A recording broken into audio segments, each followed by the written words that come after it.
بسم الله الرحمن الرحيم الحمد لله رب العالمين والصلاة والسلام على الحبيب المصطفى أبي القاسم محمد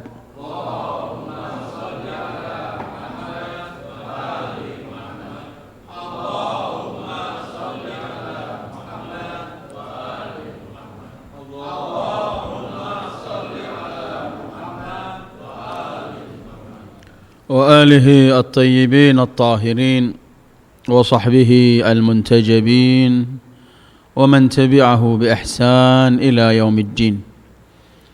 اللهم بحق محمد وآل محمد عليك صل على محمد وآل محمد وارزقنا ووالدينا وأزواجنا وأولادنا وذرياتنا من بعدنا حب محمد وآل محمد. اللهم أحينا على ذلك وأمتنا على ذلك واحشرنا في زمرة من أحب محمدا وآل محمد مع محمد وآله يا كريم. أعوذ بالله من الشيطان الرجيم. بسم الله الرحمن الرحيم.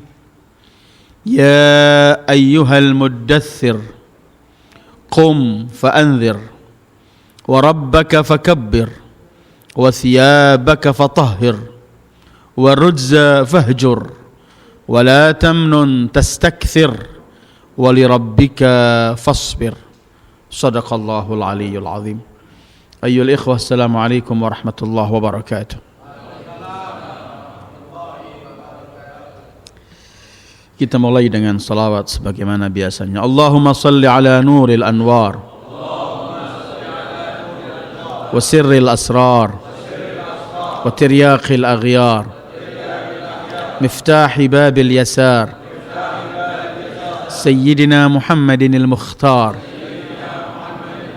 wa alihi al-athhar wa ashabihi al-akhyar adada ni'amillahi wa ifdalih.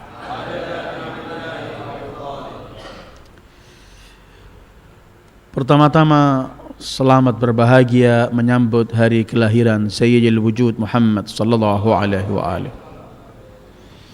Kita sampaikan untuk seluruh umat Nabi Sayyidil Wujud dan untuk semua pecinta-pecinta beliau, karena hari-hari ini adalah hari kelahiran beliau, di mana seluruh umat Islam di seluruh penjuru dunia sedang memperingati dan menyambut hari kelahiran manusia termulia, pembawa rahmat, pemberi syafaat Sayyidil Wujudi Muhammad sallallahu alaihi wa alihi. Sebagaimana setiap tahun kita selalu berhenti di bulan Rabiul Awal untuk mengkaji ayat-ayat Al-Quran yang berkaitan kepada dan untuk Sayyidil Wujud. Pertemuan yang lalu kita bicarakan Sayyidil Wujud dalam surat Al-A'raf, dalam 5 hal yang beliau bawa. Malam ini yang saya pilih adalah surat Al-Muddathir, berkaitan dengan 5 perkara, 5 bekal yang harus dimiliki Sayyidil Wujud dalam dakwah beliau. Kita semua tahu bahwa Rasul dan tugas seorang Rasul adalah menyampaikan apa yang diterima dari Allah. Tugas penting Rasul itu ialah berdakwah, menyampaikan apa yang beliau terima dari Allah.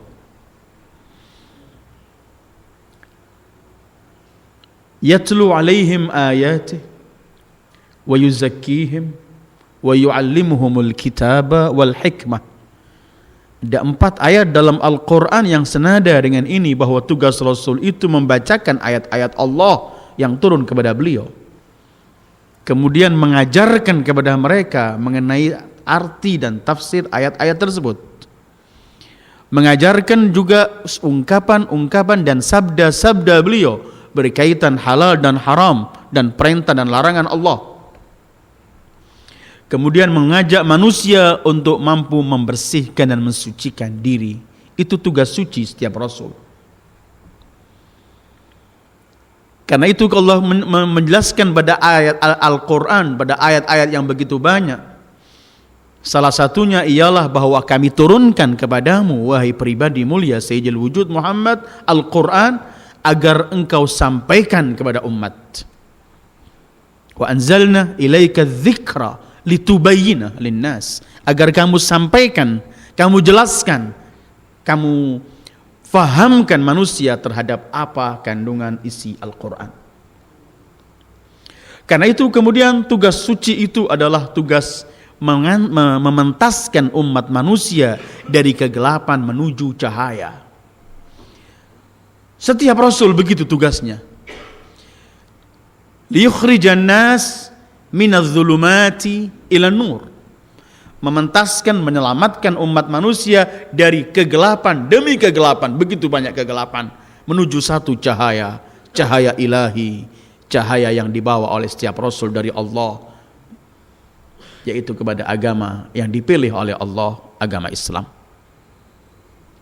Apabila tugas seorang rasul itu adalah tugas yang paling penting adalah dakwah, menyampaikan, maka beliau dibekali oleh Allah dengan bermacam-macam bekal. Beliau dibimbing dengan bermacam-macam perintah untuk mampu untuk melaksanakan dakwah ini. Salah satunya ialah bahwa beliau tidak boleh menambah dan tidak boleh mengurangi, cuman menyampaikan apa saja yang datang dari Allah. Wa ma 'alar rasuli illa al-balagh. Tiada tugas lagi bagi seorang rasul kecuali hanya menyampaikan. Ma yakunu li an ubaddilahu min tilqa'i nafsi in attabi'u illa ma yuha ilai. Begitu firman Allah. Aku tidak boleh merubah sesuka kehendak hatiku. Aku hanya mengikuti apa yang diwahyukan Allah kepadaku. Kemudian beliau juga dijaga oleh Allah ketika menyampaikan wahyu ini, sehingga beliau tidak berbicara kecuali berdasarkan wahyu. Wa ma yantiqu anil hawa in huwa illa wahyun yuha. Dan apa-apa yang disampaikan Allah sebagai bekal, sebagai sifat-sifat yang harus beliau sandang, keindahan-keindahan dalam dakwah, itu harus dimiliki oleh setiap yang ingin meneruskan perjalanan dakwah Rasulullah sallallahu alaihi wa alihi, bagi muballigh, bagi dai sepanjang zaman. Bekal-bekal ini harus diikuti. Seorang muballigh tidak punya hak menambah mengurangi. Tidak perlu dia sungkan, tidak enak kalau menyatakan sesuatu, karena dia harus menyampaikan saja apa yang sebenarnya dari Allah, tidak menambah dan tidak mengurang, sebagaimana Allah memerintahkan para rasulnya untuk dalam dakwah, ma yakunu li an ubaddilahu min tilqa'i nafsi. Aku enggak mampu, tidak boleh aku merubah sekehendak diriku. In attabi'u, sebenarnya aku hanya mengikuti illa ma yuha, apa yang diwahyukan Allah kepadaku. Dalam ayat yang kita malam ini akan kita kaji, ada 5 anjuran, 5 bekal, 5 bimbingan dari Allah harus dipegang seorang rasul dalam dakwanya. Dan ini pun yang harus diikuti, dimiliki oleh setiap muballigh, setiap yang ingin meneruskan perjuangan dan dakwah para nabi, yaitu para ulama khususnya. Karena Rasul menyebutkan al-ulama warathatul anbiya. Surat Al-Muddatsir ini termasuk surat awal-awal yang turun kepada beliau sallallahu alaihi wa alihi. Ya ayyuhal muddatsir qum fa'anzir. Wahai yang sedang berselimut, kalau itu, karena dithar itu adalah baju yang menempel di atas baju. Kalau baju yang menempel langsung di kulit namanya syiar dalam bahasa Arab. Ada syiar, ada dithar. Wahai yang sedang berselimut, kalau itu hakikat beliau tidur dan berselimut, atau juga yang sedang berpakaian nubuwah, kenabian, qum, bangkit, bangun, laksanakan, fa'andir, beri ancaman umat manusia ini, karena kegelapan demi kegelapan telah mereka lakukan. Karena keadaan memerlukan agar kamu memberikan ancaman demi ancaman supaya bangkit umat ini. Qum fa'andir merupakan tugas Rasul untuk bangun, meninggalkan rileks dan semuanya untuk cepat-cepat bangun dan terus menyampaikan dakwah, menyampaikan risalah yang beliau bawa. Tapi apa cara beliau berdakwah? Ayat yang kita baca ini bukan satu-satunya ayat berkaitan mengenai dakwah beliau. Banyak puluhan, mungkin ratusan ayat. Tapi malam ini kita pilih yang ini. Ada 5 yang harus dimiliki Rasulullah dalam dakwah. 5 ini adalah bekal bimbingan Allah yang seperti beliau sabdakan, adabani Rabbi fa ahsana ta'dibi. Aku dibimbing oleh Allah Tuhanku dan sebaik-baik bimbingan yang Allah berikan padaku. Pertama bekal yang harus dimiliki oleh sang Rasul, dai yang menyampaikan risalah Allah, pertama ialah wa rabbaka fakabbir. Pertama berkaitan dengan tauhid. Wahai muballigh ar-rasul, wahai yang ingin menyampaikan risalah Allah, yang kamu agungkan hanya Tuhanmu, yang lainnya kecil. Wa rabbak. Allah enggak mengatakan fakabbir rabbak, tapi Allah mengatakan wa rabbaka, Tuhanmu. Allah saja yang harus kamu yakini keagungan dan kebesarnya. Ini dalam istilah bahasa disebutkan lil hasri. Kalau kabbir Allah, agungkan Allah, bisa juga yang lainnya. Tapi kalau rabbak fakabbir, artinya hanya Tuhanmu Allah yang harus engkau besarkan dan engkau agungkan. Selain Allah kecil, hina, lemah, dan tak memiliki sesuatu. Pertama yang harus dimiliki seorang dai menyampaikan hak dan risalah Allah, hendaklah ia yakin bahwa di hadapan dia semua kecil, yang besar cuman Allah. Wa rabbaka fakabbir. Ini kita melihat dalam beberapa ayat Al-Quran, Allah membimbing selalu Rasulullah untuk tidak melihat sesuatu yang agung, kuat, perkasa kecuali hanya Allah, khususnya dalam bab dakwah, menyampaikan kebenaran. Tidak boleh orang menyampaikan kebenaran di hadapannya masih ada orang kaya yang ia takuti, pejabat yang ia anggap besar. Semua kecil di bawah risalah Allah. Semua di hadapan hak tidak berarti. Karena itu pertama, qum fa'anzir, bekal pertama engkau wahai sayyidul wujud, rabbak, hanya Tuhanmu, kabbir. Maka selain Allah kecil, selain Allah lemah, selain Allah hina, selain Allah tidak memiliki kekuatan, yang mampu, yang kuat, yang perkasa, yang semua cuman rabbak. Ini bekal pertama orang yang ingin menyampaikan kebenaran. Dan saya bisa membacakan beberapa ayat Al-Quran bagaimana Allah memerintahkan Rasulullah untuk selalu hanya dalam dakwahnya, dalam menyampaikan risalah, untuk hanya mengharapkan Allah dan tidak mengharapkan dari yang lain. Beliau ini kan dakwah sendiri di tengah-tengah umat yang begitu melakukan perbuatan dan perilaku keji.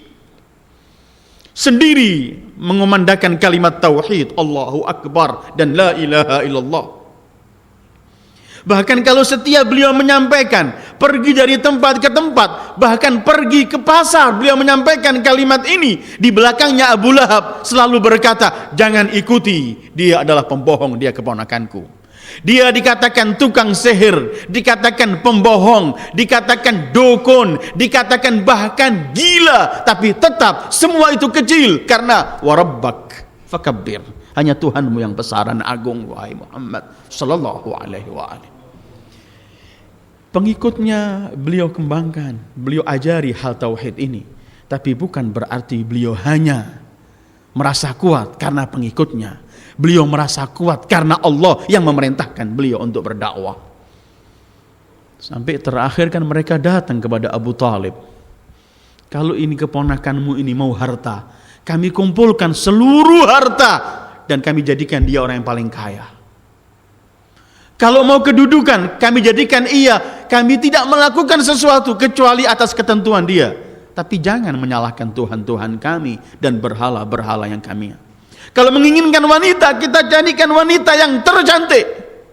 Semua tawaran itu disampaikan oleh Abu Thalib kepada beliau, tetapi beliau yang mendapat bekal dari Allah dan bimbingan wa rabbaka fakabbir, beliau hanya berkata dan bersabda sallallahu alaihi wa alihi, wallahi ya am, la wada'u syamsa ala yamini wal qamara ala yasari ala an atruka hadzal amr ma taraktu hatta yuzhirahu Allah au ahlika duna. Demi Allah pamanku, kalau mereka mampu meletakkan rembulan, matahari tangan kananku, bulan tangan kiriku, untuk aku tidak menyampaikan hal ini, tidak pernah aku lakukan sampai yang aku bawa ini akan nampak jelas atau aku mati dalam rangka memperjuangkannya. Wa rabbaka fakabbir. Bekal pertama. Jangan orang yang menyampaikan dakwah karena menganggap punya pembela yang akan membela, punya pengikut, punya ini nomor sekian. Nomor pertama adalah Allah. Dan kita masih ingat datuk Nabi kita Sayyidul Wujud, Nabi Allah Ibrahim. Ketika semua malaikat menawarkan jasa, beliau cuma mengatakan hasbi ilmuhu bihali. Cukup bagiku dia yang mengutus aku ini tahu keadaanku. Aku enggak memerlukan bantuan yang lain. Ada banyak ayat-ayat Al-Quran yang kita lihat bahwa Allah memerintahkan Rasulullah untuk tetap hanya mengandalkan Allah dalam dakwahnya.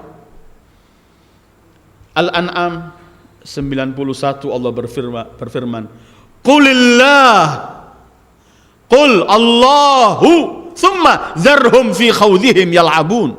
Katakan wahai pribadi mulia, Allah, kemudian tinggalkan mereka apapun yang mereka lakukan, apapun permainan mereka, tapi katakan cuman Allah. Apa artinya qulillah? Katakan cuman Allah. Tsumma dzarhum, artinya tinggalkan mereka fi khawdihim, dalam kesesatan dan kebatilan mereka, yal'abun, biarkan mereka bermain. Kedua, Al-Anfal 62. Wa yuridu an yakhda'uka fa inna hasbakallah. Kalau mereka ingin menipu engkau, ketahuilah sebenarnya yang cukup bagimu hanyalah Allah. Orang bisa menipu, bisa melakukan perilaku keji, merencanakan perilaku keji, tapi kalau ia bersama Allah, maka semua itu tidak berarti. Wa yuridu an yakhda'uka fa inna hasbakallah wa man ittaba'aka minal mu'minin. Sebagaimana yang mengikut engkau, orang-orang mukmin juga cukup bagi mereka, pembela mereka adalah Allah. 64 Al-Anfal, lebih gamblang Allah berfirman, ya ayyuhan nabi hasbukallah wa man ittaba'aka minal mu'minin. Wahai seorang nabi, cukup bagimu Allah. Apa artinya hasbukallah? Yang lain enggak berarti. Tidak meremehkan orang yang beriman dengan beliau, itu pun beliau hormati mereka orang mukmin. Tapi untuk mengandalkan pembelaan, hanyalah mengandalkan yang mengutus ia untuk menyampaikan risalah ini. Karena itu beliau sampai diperintahkan jihad walau sendiri. La tukallif illa nafsak. Walaupun sendiri kamu laksanakan.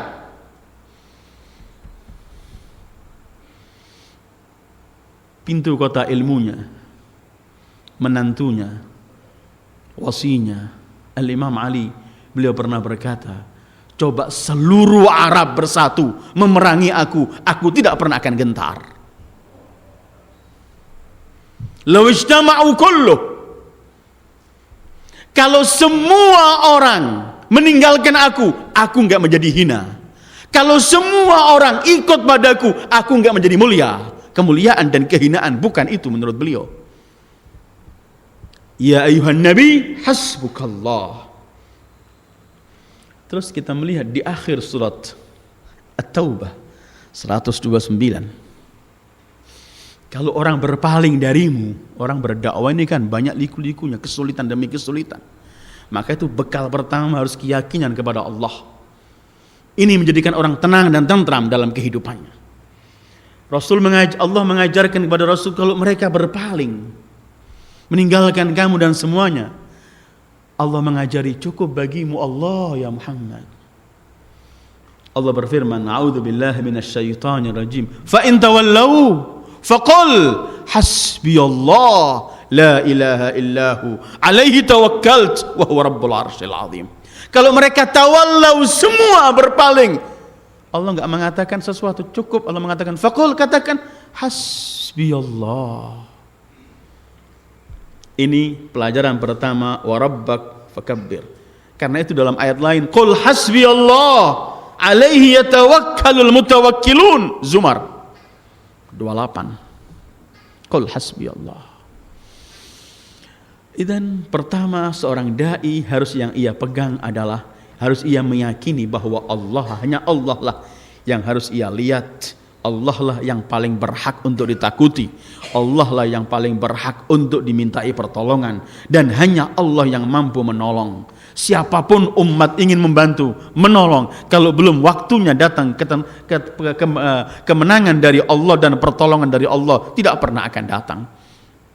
Dan apabila datang pertolongan Allah, siapapun di dunia ini ingin supaya tidak datang, tidak pernah akan tidak datang, pasti akan datang.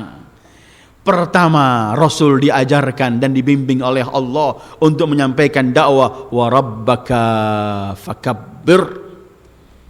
Hanya Tuhanmu. Dan Allah memilih kalimat Rabb, pembimbingmu, pendidikmu. Allah yang mendidik kamu, yang membimbing kamu, menciptakan kamu, yang memiliki engkau, yang memerintahkan kamu untuk berdakwah. Kalau kamu sedang melakukan perintah itu, maka hanya bukan kabbir rabbak, tidak, tapi wa rabbak, hanya Tuhanmu. Kabbir, yang lainnya kecil.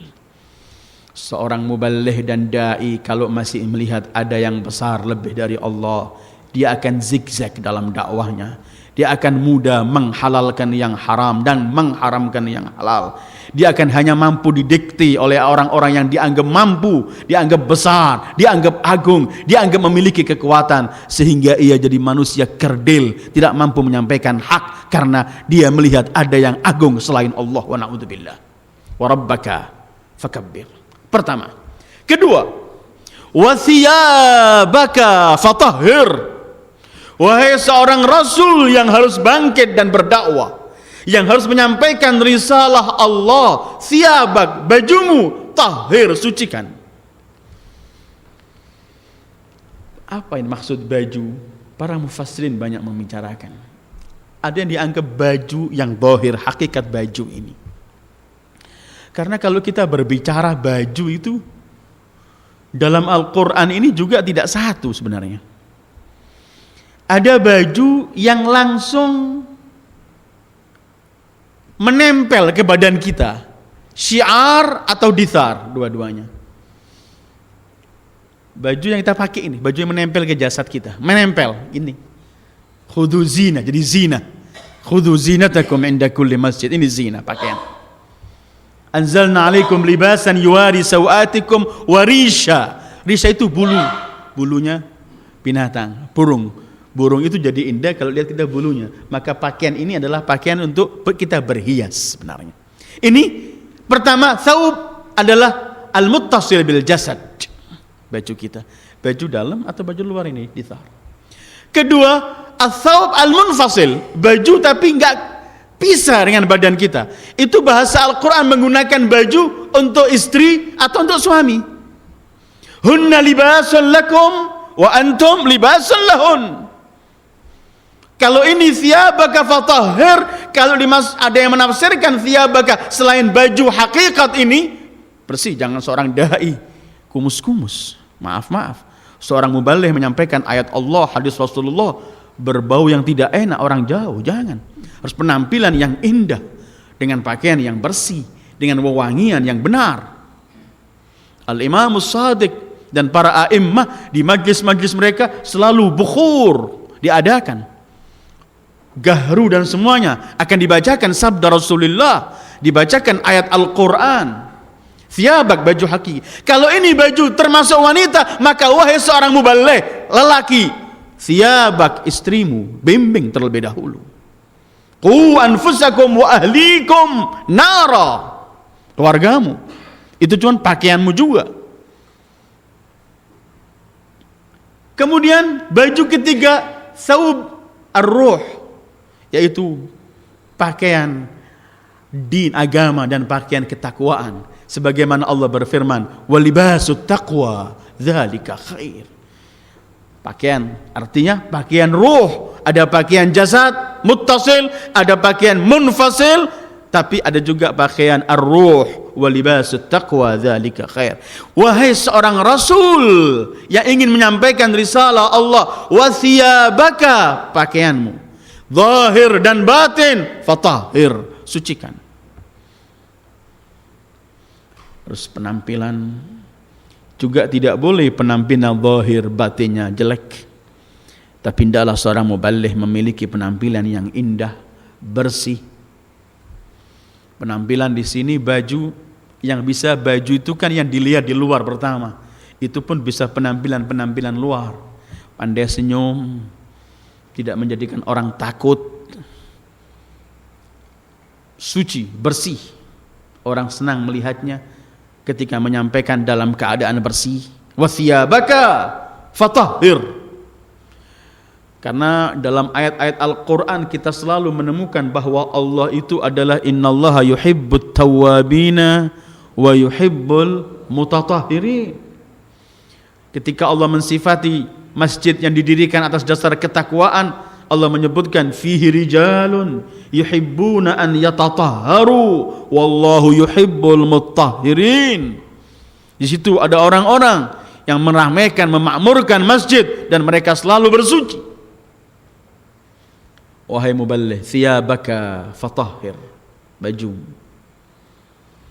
Ada yang menafsirkan baju ini adalah al-amal. Amal yang nampak zahir. Perilakumu kamu jaga. Sucikan, bersihkan perilakumu agar jangan sampai ditiru oleh orang perilaku keji yang pernah kamu lakukan. Karena perilaku itu adalah penampilan zahir. Seorang muballigh memiliki perilaku yang keji, maka orang akan menilainya dalam hal-hal yang keji. Muballigh penipu, muballigh pembohong. Penampilan-penampil zahirnya ini keji, tidak bisa menyampaikan risalah Allah yang sebenarnya. Karena harusnya ketika menyampaikan risalah Allah, wa thiyabaka fatahhir, baju zahirmu, imma benar-benar baju, imma keluargamu, atau baju perilaku amalan zahirmu harus suci. Wa thiyabaka fatahhir. Ada yang mengatakan thiyab di sini amal, tahir ikhlas. Amal perbuatanmu harus kamu ikhlaskan, jangan beramal untuk dipuji orang. Kalau tadi sudah hanya Rabbak kabbir, maka jadikan amalanmu tahir, sucikan juga amalanmu supaya tidak beramal untuk hal-hal yang tidak baik. Bahkan ada yang mengatakan akhlak, thiyab di sini akhlak. Karena perilaku akhlak seseorang itu seperti nempel dengan badannya, seperti baju nempel dengan badannya. Orang akan melihat kemanapun akhlak seseorang terlebih dahulu. Karena itu yang dipuji dari Rasulullah Sallallahu Alaihi Wasallam. Semua yang dari Rasulullah indah, dan semua yang dipraktekkan Rasulullah indah, semua yang dilakukan Rasulullah indah. Tapi dalam perjalanan dakwah beliau yang mendapat pujian paling agung dari Allah untuk beliau adalah wa innaka la'ala khuluqin azim. Ini wathiyabaka fatahhir, perangai akhlak yang nampak zahir ini sucikan. Ini yang kedua, setelah warabbaka fakabbir wathiyabaka fatahhir. Ini bekal-bekal bagi yang meneruskan perjalanan dakwah Rasulullah. Penampilan dakwah jangan dikotori dengan hal-hal yang keji. Kalau orang melakukan perbuatan keji, dia tidak status sebagai ulama, maka dia akan memburukkan dirinya. Tetapi kalau ia menamakan dirinya muballigh, seorang alim, ulama, melakukan perilaku keji, maka akan disebutkan ulama, maka tercantum sekian banyak ulama akan seakan-akan dimasukkan dalam rombongan itu, dan ia mencemarkan nama ilmu, mencemarkan orang yang membawa ilmu Rasulullah sallallahu alaihi wasallam. Wa thiyabaka fatahhir. Warujza, ketiga fahjur.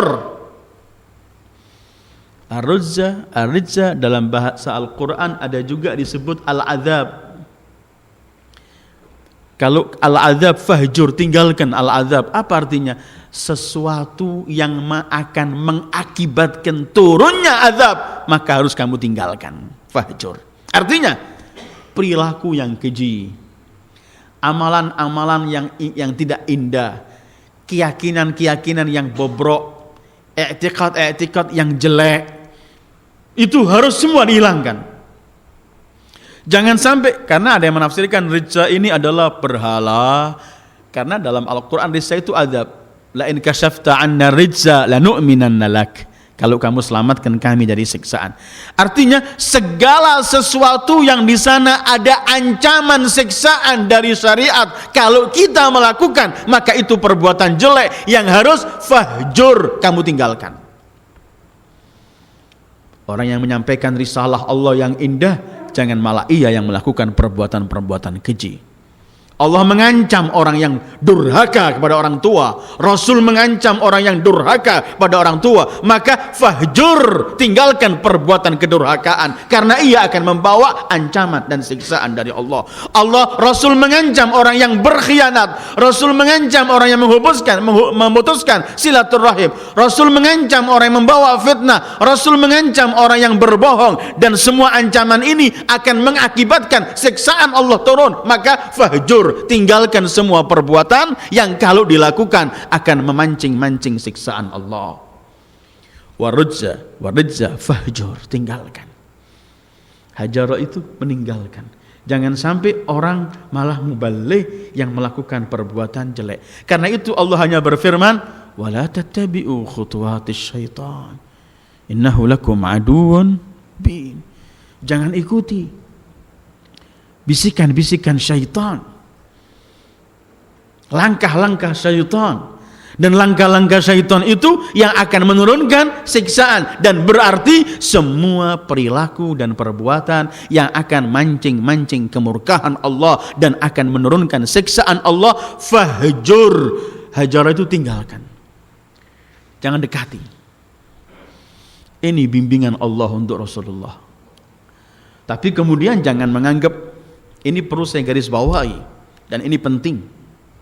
Jangan pernah kalau kita melihat ayat-ayat Al-Quran yang Allah tujukan kepada Rasul, berkaitan itu mungkin bimbingan, teguran dan semua, jangan pernah kita menganggap bahwa Rasul mendapatkan perintah ini, mendapatkan larangan ini, mendapatkan anjuran ini, berarti Rasul pernah melakukan kejelekan itu. Tidak.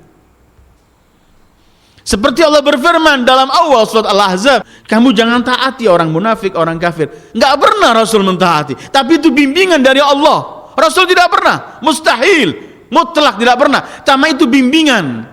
Pernah saya sampaikan bahwa kalau ada seseorang berkata kepada putranya, wahai anakku, kamu jangan mendekati minuman-minuman keras, kamu jangan mendekati narkoba dan orang-orang yang melakukan itu, bukan berarti ayahnya melihat anaknya telah dekat dengan benda itu, tapi murni kecintaan seorang ayah ingin menasehati dan membimbing putranya supaya menjauhi semua itu, maka keluarlah, kamu jangan minum arak, kamu jangan mendekati orang-orang yang pakai narkoba. Begitu, dan maha suci Allah untuk memberi contoh. Kalau Allah memberikan pada Rasul, jangan lakukan ini. Jangan kamu katakan besok, kecuali kamu berkata insya Allah. Bukan berarti Rasulullah pernah meninggalkan insya Allah, tidak. Tapi itu bimbingan Allah mutlak kepada Sayyidil Wujudi Muhammad sallallahu alaihi wa alihi, yang masuk dalam sabda beliau, adabani Rabbi fa ahsana ta'dibi wa rujza fahjur. Perilaku keji, perbuatan-perbuatan yang terlarang yang akan mendatangkan kemurkaan Allah, uhjur, tinggalkan wahai pribadi mulia Sayyidil Wujud Muhammad. Jangan pernah kemudian menganggap Rasulullah pernah melakukan hal-hal semacam itu. Sebagaimana firman Allah, ya ayyuhan nabi ittaqillah wa la tuti'il kafirina wal munafiqin. Wahai seorang nabi, bertakwalah kepada Allah. Jangan taati si kafir dan jangan kamu taati orang-orang kafir dan orang-orang munafik. Bukan berarti Rasul pernah meninggalkan ketakwaan, bukan berarti Rasul pernah mentaati orang kafir atau orang munafik, tapi ini bimbingan dari Allah agar Rasul sallallahu alaihi wa alihi menjauhkan dan menyampaikan pada umatnya agar umatnya menjauhkan dari hal-hal semacam ini. Wa rabbaka fakabbir wa thiyabaka fatahhir warujza fahjur. Seorang muballigh dai yang meneruskan perjalanan Rasulullah harus setiap rujz, perbuatan-perbuatan keji harus ia jauhi. Harus ia jauhi. Dia harus pertama orang yang menjauhi hal-hal semacam itu. Karena itu Rasulullah ini kan uswah hasanah. Contoh, suri tauladan yang paling indah. Karena itu tidak pernah keluar dari beliau kecuali keindahan. Tidak ada yang keluar dari beliau kecuali yang indah. Memang beliau indah dan terpuji, maka tidak ada yang keluar dan yang dilakukan beliau kecuali yang indah dan terpuji. Sallallahu alaihi wa alihi. Ketiga, keempat. Pertama, warabbaka fakabbir. Kedua, wasiyabaka fatahhir. Ketiga, warujza fahjur. Keempat, wala tamnun tastakthir. Sallallahu alaihi wa alihi. La tamnun, jangan mengungkit-ungkit. Tastakthir, nanti akan kamu merasa banyak. Tastakthir itu menganggap banyak yang dilakukan. Rasul diperintahkan oleh Allah untuk tidak mengungkit-ungkit. Al-mannu itu dalam bahasa Arab mengungkit-ungkit. Ngungkit-ngungkit pemberian yang pernah ia berikan. Allah kan berfirman, a'udzubillahi minasyaitonir rajim, ya ayyuhalladzina amanu la tubtilu shadaqatikum bil manni wal adza. Wahai orang-orang yang beriman, jangan kalian membatalkan pahala sedekah kalian karena mengungkit-ungkit yang kamu beri atau menyakiti orang yang kamu beri. Orang alman itu mengungkit. Bukankah aku pernah berikan kamu? Bukankah dulu saya yang bantu kamu? Bukankah kamu dulu dalam kesulitan saya yang menyelesaikan? Terus ini namanya mengungkit. Ini membatalkan pahala. La tubtilu shadaqatikum bil manni wal adza. Maka Allah diperintahkan, Allah membekali Rasulullah dalam dakwah, la tamnun. Jangan merasa kamu ngungkit-ngungkit. Ya Allah, bukankah anak sudah melakukan begini? Bukankah aku sudah mengislamkan sekian orang banyak, ya Allah? Bukankah mereka itu kenal engkau karena aku, ya Allah? Jangan pernah melakukan sesuatu kemudian kita ungkit-ungkit, apalagi kalau kita lakukan untuk Allah. Biasanya datangnya mengungkit itu kalau orang melakukan bukan untuk Allah. Orang melakukan, orang bantu orang supaya dipuji. Kalau gak dapat pujiannya, dia ungkit-ungkit. Karena tujuannya dipuji. Tapi kalau dia transaksinya memberi karena Allah, dia gak sibuk. Orang itu mau terima kasih, orang itu mau memuji, orang itu mau apa. Gak peduli karena dia memberi hanya untuk Allah.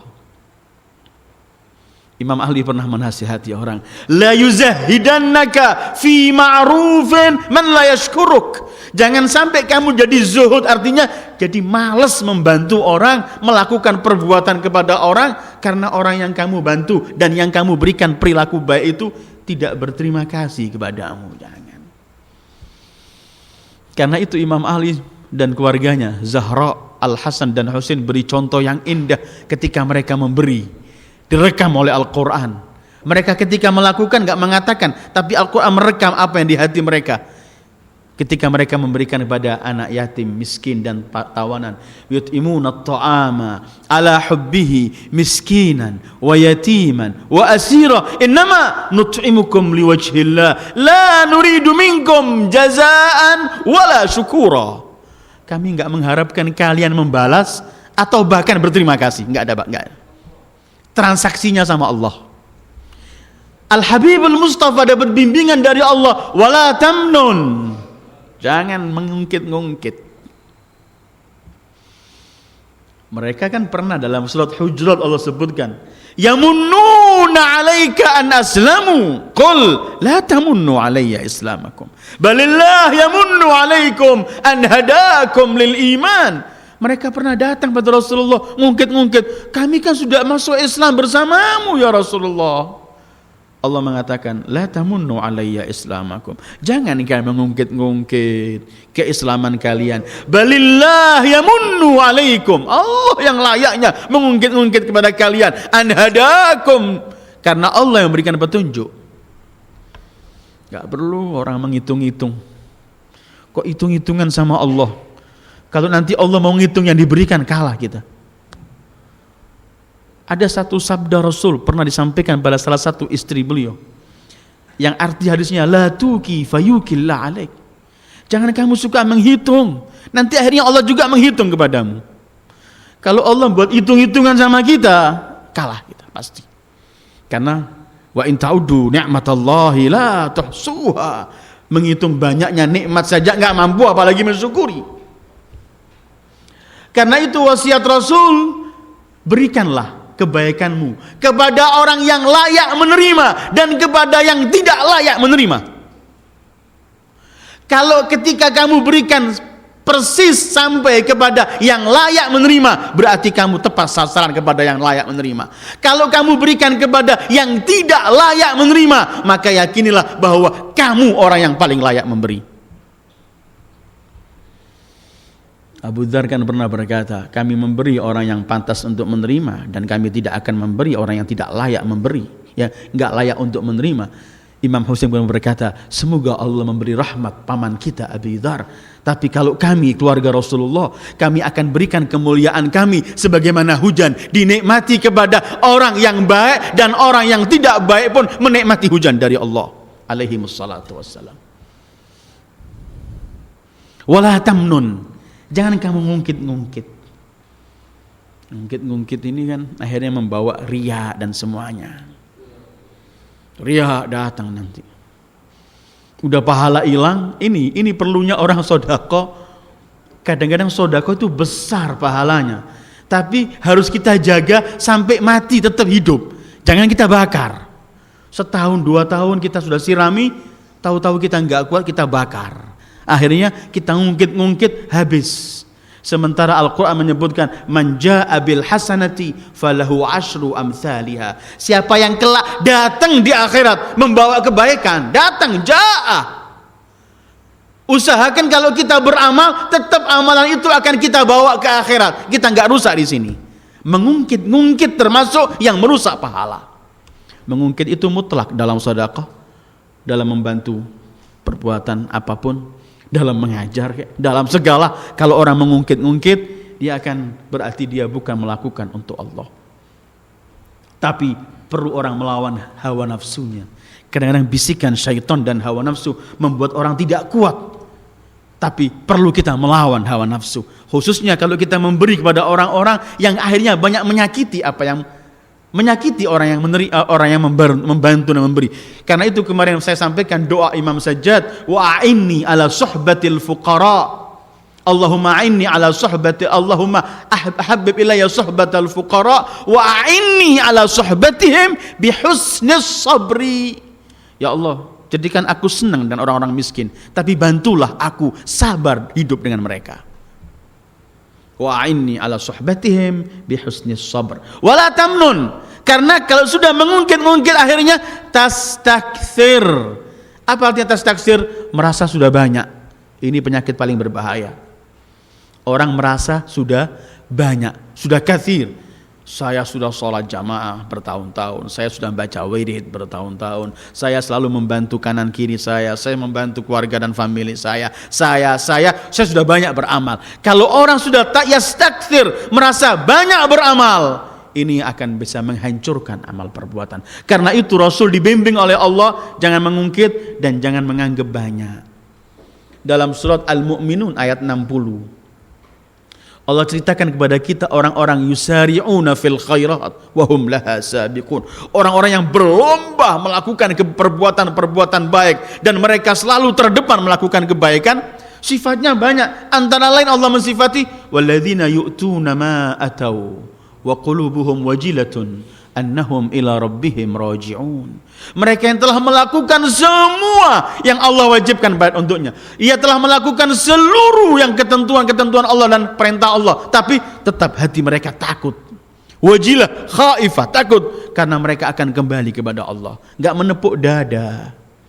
Rasulullah itu kalau habis sholat, habis melakukan apapun bentuknya mendekatkan diri pada Allah, selalu beliau bersabda sallallahu alaihi wa alihi, ilahana ma'abadnaka haqqa ibadatik. Tuhan kami Allah, kami belum menyembah engkau sebagaimana yang selayaknya untuk disembah. Sayyidul wujud. Tidak ada orang yang beribadah seperti beliau. A'badul abidin, beliau sallallahu alaihi wa alihi. A'badul abidin. Karena al-abdul haqiqi huwal habibul mustafa. Tapi beliau mengatakan, ma'abadnaka haqqa ibadati. Tidak bisa.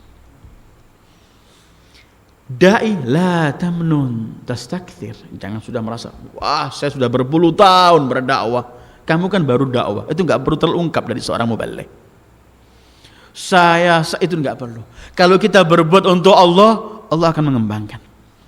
Bahkan ada ungkapan dari Imam Ali yang artinya, kalau kamu ingin amal perbuatanmu itu diketahui orang, kamu harus tanam lebih dalam.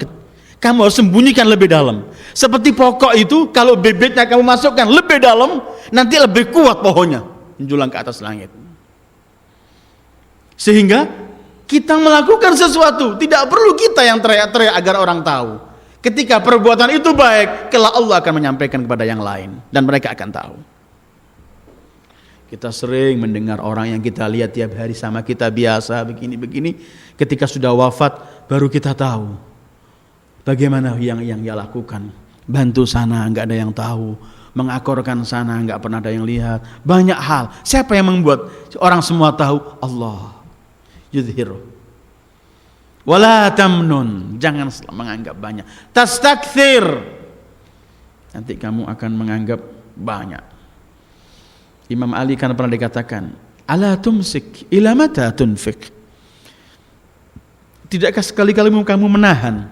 Sampai kapan kamu habiskan berinfak? Kata beliau, kalau aku tahu ada satu yang diterima oleh Allah, mungkin aku mulai menahan, tapi aku belum tahu, maka aku selalu berusaha.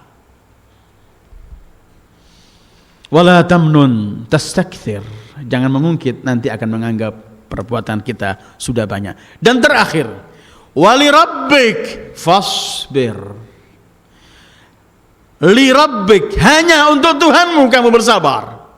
Bukan bersabar untuk kepentingan sekarang saya sabar supaya besok saya jaya. Tidak. Bukan sabar untuk kepentingan pribadi, tapi sabar hanya untuk Allah.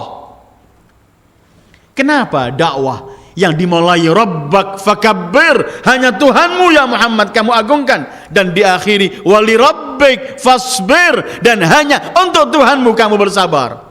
Tidak ada perjalanan dakwah tanpa gangguan. Semua yang mengikuti jalan para nabi, ia sedang berjalan di atas duri, bukan karpet merah yang dihamparkan. Biasa, lumrah. Setiap para nabi, setiap orang yang menyampaikan kebenaran, pasti begini. Selalu Allah menggandengkan dakwah dengan kesabaran. Allah berfirman atas lisan Luqman Al-Hakim, ya bunai aqimis salata wa'mur bil ma'ruf wanha 'anil munkar wasbir 'ala ma asabak. Ai putraku, dirikan salat, perintahkan yang ma'ruf, cegah yang mungkar, terus wasbir, sabarlah. Karena yang menganjurkan dan memerintahkan ma'ruf, melarang mungkar, pasti banyak tantangan dan rintangan, pasti banyak gangguan. Untuk itu harus membekali diri, fasbir, bersabarlah. Atau kita menemukan watawasau bil haqqi watawasau bis sabr, saling berwasiatlah mengenai hak. Gandengannya menyampaikan hak itu berat, banyak tantangannya, maka gandengannya tawasau bis sabr. Karena itu Al-Quran memerintahkan Rasul dalam rangka berdakwah harus selalu bersabar, dan hanya untuk Allah sabar. Adakah sabar bukan untuk Allah?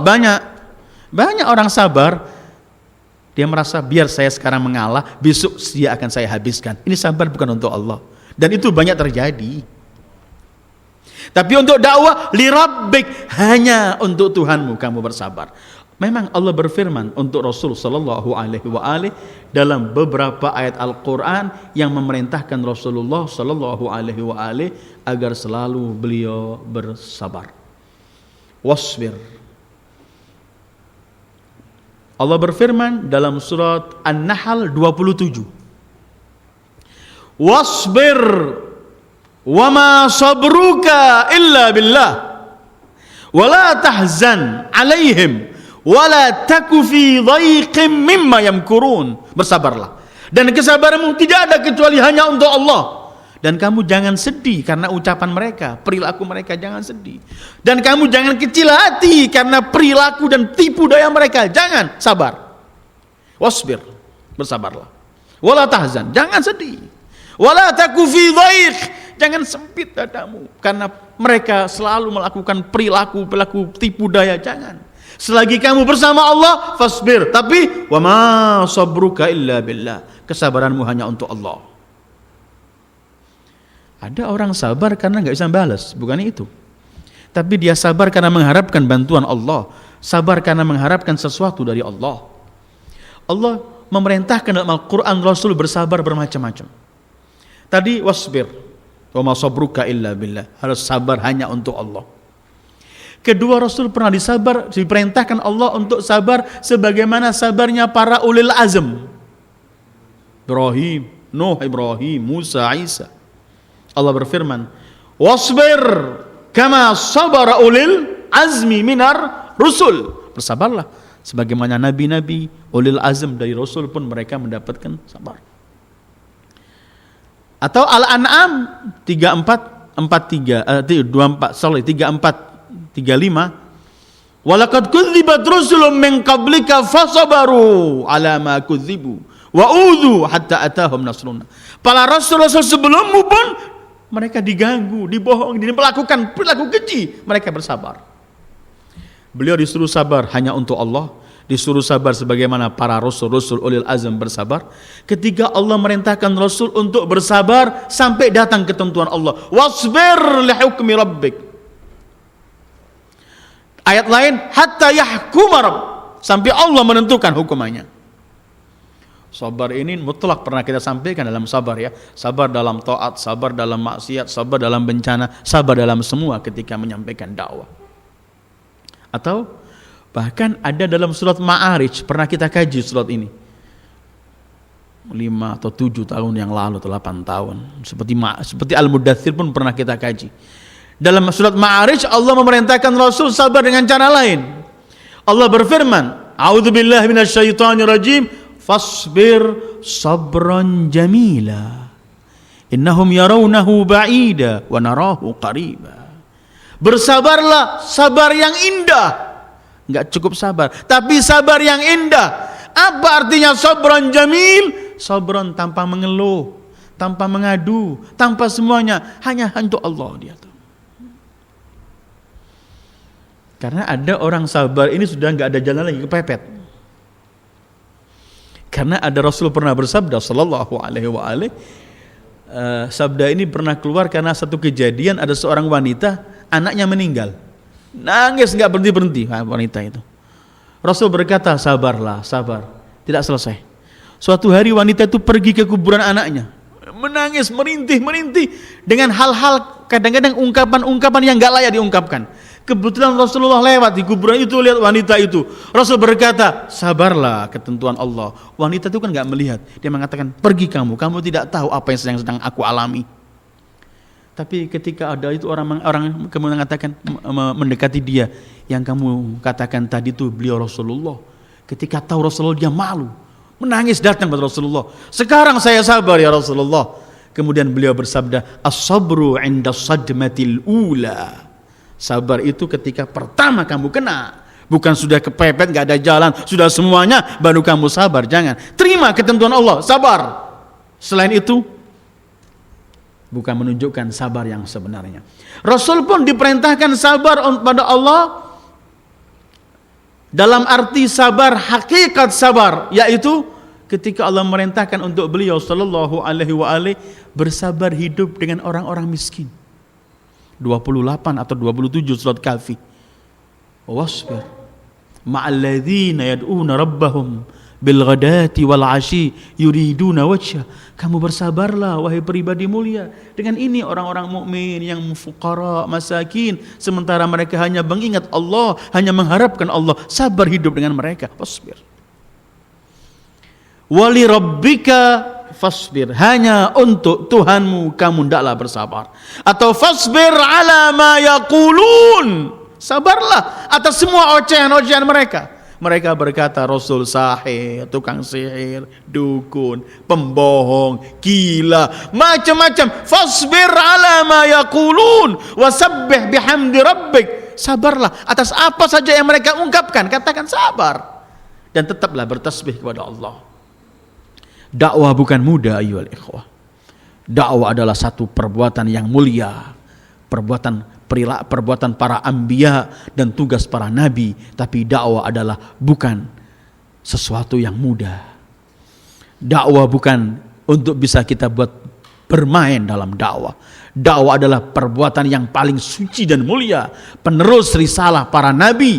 Maka hendaklah para muballigh, para dai mengikuti bekal-bekal yang Allah berikan kepada ad-da'i al-awwal Sayyidil Wujud Muhammad sallallahu alaihi wa alihi. Penyeru pertama, muballigh pertama dan manusia yang paling sukses dalam dakwahnya sallallahu alaihi wa alihi dengan hal-hal semacam ini. Antara lain yang kita baca malam ini adalah wa rabbaka fakabbir. Hanya Tuhanmu hanya kamu besarkan, kamu agungkan. Wa thiyabaka fatahhir. Pakaianmu zahir maupun batin, perilakumu dan amalanmu. Kemudian warujza fahjur, semua perbuatan-perbuatan keji harus ditinggalkan. Keempat, wala tamnun, jangan ngungkit-ngungkit. Tastakthir, nanti akan menganggap banyak. Ini perlu kita latihan untuk menganggap selalu yang kita lakukan kurang. Pernah kita bahas 3 atau 4 tahun lalu sifat-sifat orang berakal, yang antara lain ialah kalau ia melakukan kepada orang banyak perbuatan baik, tetap ia menganggap sedikit. Tapi kalau orang lain memberikan kepada dia perbuatan baik sedikit apapun, ia akan anggap besar. Itu tanda orang berakal. Kalau orang berakal, kalau orang menganggap yang dia berikan besar, pemberian orang kecil, maka dia belum tergolong orang yang berakal. Dan terakhir, wali rabbik, dan hanya untuk Tuhanmu, fasbir, kamu bersabarlah. Ayyuhal ikhwah, ini 5 bekal atau 5 bimbingan Allah untuk Rasulnya. Dan 5 ini adalah sifat-sifat yang harus disandang oleh setiap muballigh, setiap da'i yang ingin menyampaikan risalah Rasulullah atau ingin meneruskan perjalanan Rasulullah. Jangan pernah mau didikti, yang mendikti hanya Allah. Dan jangan lagi mau menambah mengurangi, karena agama hanya milik Allah. Kita enggak berhak untuk menambah mengurangi. Kita cuma menyampaikan wa ma 'alar rasuli illal bala. Orang menerima, iya. Orang enggak menerima, silahkan. Qulil haqqu min rabbik faman syaa'a falyu'min wa man syaa'a falyakfur. Rasul kelak dan setiap muballigh, Rasul dan setiap para menyampai risalah Rasulullah kelak di hari kiamat enggak akan ditanya kenapa kamu enggak mendapat umat banyak, kenapa kamu enggak berhasil. Tapi pertanyaannya, sudahkah kamu berdakwah? Sudahkah kamu menyampaikan? Itu pertanyaannya. Kalau sudah menyampaikan, selesai. Jangan dianggap banyak-banyakan. Kalau dianggap banyak-banyakan, maka orang akan berkata Nabi Nuh enggak sukses dalam dakwahnya karena 950 tahun beliau cuma mendapatkan 84 orang atau 85 orang. Padahal beliau sukses karena kesuksesan bukan dalam bilangan orang mengikuti, tapi kesuksesan ialah dalam rangka dan dalam cara beliau menyampaikan misi Allah yang wajib beliau nyampaikan. Setelah beliau sampaikan, selesai. Orang ikut atau tidak ikut itu bukan urusan para anbiya. Wa ma 'alar rasuli illal bala. Sifat-sifat indah ini yang juga perlu kita pelajari dan mungkin insyaallah mampu kita amalkan. Wassallallahu ala khairi khalqi Muhammad wa alihi ajma'in. Wassalamu alaikum warahmatullahi wabarakatuh.